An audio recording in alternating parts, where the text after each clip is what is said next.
আজ আপনাকে একটা গল্প শোনাচ্ছি। একদিন এক ব্যক্তি নিজের দ্বারে লিখে দিলেন, আজ আমি ভীষণ দুঃখী, আজ আমার সাথে কেউ দেখা করতে আসবেন না।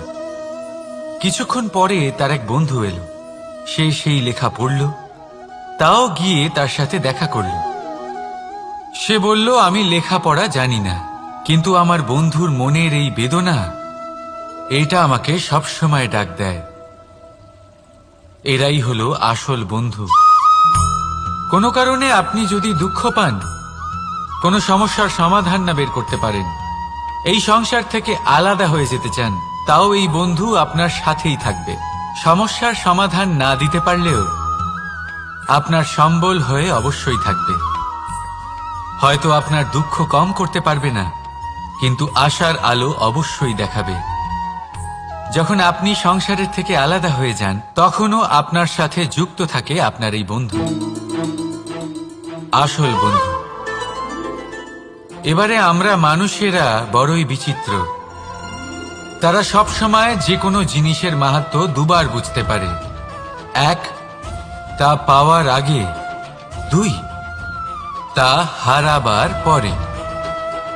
এবারে ঠিক এরকমই আমাদের বন্ধুরাও হয়। যদি আজ আপনার বন্ধুরা আপনার সাথে থাকে, তাদের প্রতি কৃতজ্ঞ থাকুন, তাদের প্রসন্ন রাখুন, তাদের মাহাত্ম্য বুঝুন।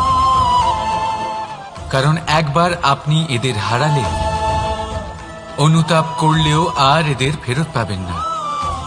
তাই ভালোবাসুন, বন্ধুত্ব বজায় রাখুন, আর আমার সাথে প্রসন্ন হয়ে বলুন, রাধা রাধা। আমাদের মধ্যে বহু মানুষ মাঝে মাঝে নিজেকে অকর্মণ্য মনে করি, ভেবে নিই যে এত চেষ্টা করার পরেও কিছুই পেলাম না, আর হয়তো পরেও কিছুই পাব না। আর সেই জন্য নিজের জীবনের সমস্ত বোঝা অন্য কারোর কাঁধে চাপিয়ে দিই, নিজের ওপরে বিশ্বাস হারিয়ে ফেলি। কেন বুঝতে পারেন না এই কথাটা? যে যতক্ষণ না পায়ে কোনো কাঁটা ফুটবে, ব্যক্তি কি করে বুঝতে পারবে যে এরপর থেকে নিচে তাকিয়ে চলতে হবে? সূর্যকে নিজে জ্বলতে হয় যাতে বাকিদের প্রকাশ দিতে পারে সে। রাতের অন্ধকারের সাথে লড়াই করার জন্য চন্দ্রিমাকে আকাশে একা উজ্জ্বল হতে হয়।